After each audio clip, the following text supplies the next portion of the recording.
Como a história não se repete nunca da mesma maneira, o cenário montado pelos fatos pode ter muitas semelhanças com aquele em que a seleção brasileira passou 24 anos sem ganhar uma Copa do Mundo, de 1970 até 1994. Foram tantas ocorrências entre o trio e o tetra que se torna até difícil promover o levantamento do período. Começa pela turbulência política na CBF, uma sucessão de maus presidentes, com a honrosa exceção do empresário Guilherme Coutinho, e experiências mal sucedidas com treinadores que não deixaram nenhuma saudade. Também houve no período o processamento de uma completa transformação no panorama financeiro do futebol mundial, com a chegada em definitivo do dinheiro pesado e investimentos dos principais clubes do planeta. A televisão passou a reinar absoluta com a transmissão de todos os jogos. Patrocinadores e investidores surgiram, criaram-se as ligas nacionais e os campeonatos europeus. O Brasil ficou para trás e continua até hoje, com o absurdo de 3 ligas estarem negociando os próximos campeonatos, e os jogadores passaram a ganhar verdadeiras fortunas. Primeiro pelos escândalos que marcaram o afastamento de vários presidentes da CBF, depois pelas opções equivocadas de treinadores e principalmente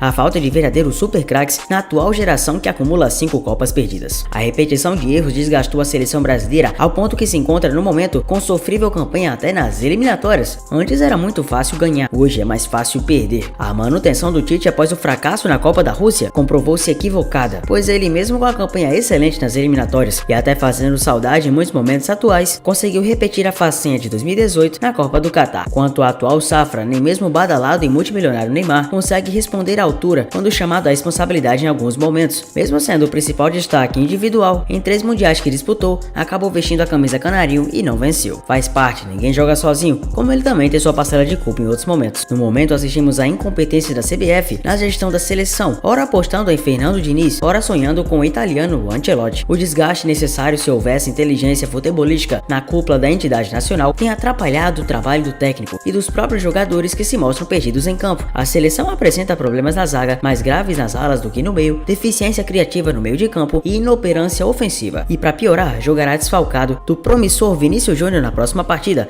frente à Argentina em pleno Maracanã. O Brasil enfrenta a Argentina nesta terça-feira, às 9h30 no Maracanã, no Rio de Janeiro. No ataque, Gabriel Jesus assume o lugar de Vinícius Júnior, lesionado no último jogo contra a Colômbia. A provável escalação do Brasil será Alisson, Emerson Royal, Marquinhos, Gabriel Magalhães e Carlos Augusto, André e Bruno Guimarães, Rafinha, Rodrigo e Martinelli. Endrick continuará no banco, mas ele pode entrar e ser um diferencial importante se o Diniz quiser. Prodígio do Palmeiras na nova era, o Endrick vive também seu momento especial com a camisa amarelinha. Com apenas 17 anos, o atacante foi o 4º jogador mais novo a estrear pela camisa amarela. Endrick fez a sua estreia na seleção brasileira, comandada pelo técnico Diniz, na última quarta-feira contra a Colômbia. O jogador entrou no segundo tempo da partida, quando o Brasil já estava superado pelo placar de 2-1 para os colombianos. A seleção brasileira volta a campo, mas a verdade é que a gente não se confia tanto. Às vésperas do confronto decisivo contra os argentinos, Endrick concedeu uma entrevista coletiva para abrir os preparativos. Entre diversos assuntos abordados, o jogador falou sobre a sua relação com o técnico Abel Ferreira e comparou com Fernando Diniz. Apesar de ter sido convocado e dado a chance por Diniz, Endrick destacou que o Abel é o grande responsável pelo feito. Segundo o atacante, o treinador português é sensacional e quando é escalado para ele para entrar em campo, se transforma. O Abel é uma pessoa fenomenal. Quando você entra em campo, você se transforma. Quando ele chega e quando ele chama você para conversar, ele é um cara excepcional. Ele me ajudou bastante. Grande parte dessa convocação eu devo a ele. Agradeço a muito. O Diniz também é um treinador excelente, que é de grupo, divertido. Esse jogo contra a Argentina vai carimbar um grande trabalho nessa data FIFA. Vai ser um tudo ou nada. Espero que ele faça um grande trabalho tanto aqui quanto no Fluminense. Agradeço a Deus por colocar 2 treinadores geniais na minha carreira. É óbvio que a seleção brasileira não tá nada agradável e precisa de muitas mudanças para pensar em ir mais longe tanto nas eliminatórias quanto na Copa. Afinal, por mais que a seleção brasileira seja a ampla favorita a se classificar com facilidades, as 2 últimas derrotas acenderam o sinal de alerta. E em mais um evento feito na Catalunha, como Ronaldinho Gaúcho é o embaixador do Barcelona e naturalmente participa de vários eventos por lá, ele deu sua opinião sobre a atual fase da seleção brasileira quando perguntado. Nada mais comum e normal, porque o Ronaldinho Gaúcho fez uma grande história, uma história gigantesca no futebol. Ganhou a Copa do Mundo com a seleção brasileira, então tem moral pra falar. E mesmo não gostando tanto de adentrar em assuntos referentes ao futebol, é notório que Ronaldinho Gaúcho tem excelência no que fala. E perguntado sobre a atual fase da seleção, ele disse: infelizmente a seleção brasileira não está acompanhando a mesma evolução de outras equipes. Vimos a Argentina sendo campeã do mundo, com muita dedicação e força de vontade, e a seleção brasileira ultimamente vem passando por atuações difíceis, momentos cada vez mais complicados, em que o próprio brasileiro não reconhece tanto a equipe que antes lhe deu tantas alegrias. Eles terão que enfrentar o Messi, que não somente por ser meu amigo, é um grande jogador, e todos reconhecem sua grande qualidade. Há muito tempo a seleção brasileira não vem convencendo, e como eu já havia declarado antes, não assisto mais o futebol como assistia antes. Pra mim o futebol vem perdendo a magia, o jogo vem ficando engessado, os lances não têm mais a mesma qualidade que antes. Às vezes não reconheço mais mais o futebol e a seleção de antes, mas preciso acreditar como todos os brasileiros. Desejo boa sorte pros jogadores, pro Diniz e que assim a seleção consiga vencer. É um clássico importante, Brasil e Argentina sempre pega fogo, mas não se ganha somente com camisa, tem que ir pra lá e vencer. Atacantes da seleção brasileira não hesitam e revelam a emoção por enfrentar Lionel Messi. Vindo de 2 derrotas consecutivas e o empate, a seleção brasileira ainda está dentro da classificação e a zona de classificação pode ficar pequena se a seleção não ganhar. Ambas as equipes precisam da vitória. Para os argentinos, o triunfo representa a manutenção da liderança. Já para o Brasil, o triunfo é necessário para a recuperação da equipe na competição e a retomada da confiança da torcida. Mas, para além do resultado, o duelo pode representar a última vez em que Lionel Messi atua em território brasileiro em jogos oficiais. Isso porque o dono de 8 bolas de ouro pode estar muito próximo de se aposentar, pelo menos da seleção argentina. E é notório que, mesmo sendo um rival, o Messi tem a admiração de torcedores e até mesmo dos jogadores brasileiros. O argentino é considerado um dos maiores jogadores dos últimos tempos, até mesmo o Pelé reconhecia a qualidade do atacante quando estava vivo. O Martinelli admitiu por sua vez que será um momento especial poder enfrentar o atacante argentino, realização de um sonho jogar contra um dos maiores da história. Eu fico muito feliz por estar compartilhando o campo com ele e com tantos outros grandes jogadores, mas a minha equipe também tem diversos jogadores de qualidade. Temos que focar no nosso time e tentar sair com a vitória. Hendrick confessou também que seus maiores ídolos são Pelé e CR7, mas exaltou o Messi. Sobre Messi é fenomenal, muito bom, melhor do mundo novamente. Só quero desfrutar do momento de poder jogar contra ele, estar no mesmo estádio que ele, olhar pra ele de perto. Eu só vi ele no videogame, vai ser demais. O Messi é um grande jogador, mas eu sou mais fã do Cristiano Ronaldo. Agora estou vendo o Messi de perto, vai ser maravilhoso, complementou o jovem atacante do Palmeiras. A verdade é que o Diniz não propôs tantas mudanças quanto necessita, e pra falar a verdade, com exceção do Renan Lodge, praticamente ninguém saiu. A seleção brasileira tá quase a mesma, e claro, também não podemos deixar de falar que perdeu o Vinícius Júnior. Eu vou contar pra vocês que numa boa, ou o Ancelotti enrolou a CBF, ou a CBF nos enrolou, porque o Real Madrid começa a trabalhar na renovação do técnico Carlo Ancelotti e reviravolta pra ele assumir a seleção não parece tão provável. De site, alvo da seleção brasileira, o treinador italiano deve ouvir os dirigentes do clube merengue sobre uma provável extensão de contrato por mais 2 temporadas. Alvo da seleção, Ancelotti pode estender o seu contrato com o Real por mais 2 temporadas. Segundo o site Relevo, o clube espanhol começou a trabalhar com a possibilidade de renovar o vínculo do técnico italiano. Ele tem contrato com os merengues até junho de 2024. Os dirigentes do Real Madrid colocaram a possibilidade de renovação na mesa, mas nada é certo. Ainda de acordo com o portal espanhol, o nome de Xabi Alonso, ex-jogador do clube e atual técnico do Bayer Leverkusen, também é ventilado nos bastidores. O presidente da CBF, Edinaldo Rodrigues, deixou claro o interesse em contratar Carlo Ancelotti a partir da Copa América de 2024. O objetivo principal seria ter o italiano como comandante do Brasil na disputa da Copa do Mundo de 2026. O mandatário chegou a dizer que havia um acordo entre a entidade e treinador, mas Ancelotti não confirmou nunca, nada, em nenhum momento, a sua decisão sobre o futuro. Existe a possibilidade de uma apresentação de renovação por parte do Real Madrid em 2 anos de contrato. Além disso, se discute a proposta de mais um ano com cláusula de renovação para mais um ano adicional. Será que realmente enrolaram o brasileiro? Meu amigo, não tem. A seleção brasileira tem o pior aproveitamento da sua história nas eliminatórias. O aproveitamento da equipe comandada por Fernando Diniz nas 5 primeiras rodadas supera negativamente os desempenhos nas qualificatórias para a Copa de 94, 2002, 2010 e 2018. Até o momento, o Brasil disputou 5 partidas, com 2 vitórias, um empate e 2 derrotas. O pior início de aproveitamento, com 46% nas primeiras 5 rodadas. O desempenho superou 4 edições de Copas, em que a seleção estava nas eliminatórias, quando a Canarinho somou 2 vitórias, 2 empates e 1 derrota no início da disputa por vagas no Mundial. Até as eliminatórias para a Copa de 1990, cada vitória conferia às equipes 2 pontos na tabela de classificação. Além disso, em algumas edições da disputa, o Brasil jogou menos do que 5 rodadas para garantir a sua vaga para o torneio mais importante do mundo de seleções. Vale ressaltar, inclusive, que os campeões dos mundiais, com exceção dos vencedores da Copa de 2002, garantiam vaga direta na edição seguinte por conta do título. Ocupando a 5ª colocação das eliminatórias, a seleção precisa ganhar e encarar a Argentina pela 6ª rodada das qualificatórias. Não se pode subestimar a tradição da seleção brasileira. Assim como nós hermanos são uma equipe de muito peso, eles têm o Pelé, um dos maiores ídolos da história do mundo. Quando se tem uma herança desse peso, além de jogadores qualificados, não se pode simplesmente baixar a guarda. É óbvio que respeitaremos como sempre o Brasil e teremos a ciência de enfrentar um grande adversário. É uma seleção que passa por maus bocados, mas os brasileiros precisam saber que todos passam por momentos assim. Tentaremos concentrar no nosso jogo, fazer o melhor do nosso jogo e quem sabe vencer. É isso que desejamos e é isso que lutaremos. Terminou Lionel Messi. Aqueles que esperarem os apetrechos mais incríveis ou a maior goleada possível da seleção, talvez se decepcionem. É uma seleção bem enfraquecida, que precisa revigorar-se, dedicar-se ao máximo. Quem espera a vida fácil dessa seleção, ainda mais com outros resultados tão ruins e negativos, pode talvez cair do cavalo. Mas é um fato que a seleção brasileira, com Ancelotti ou não, precisa ser guiada.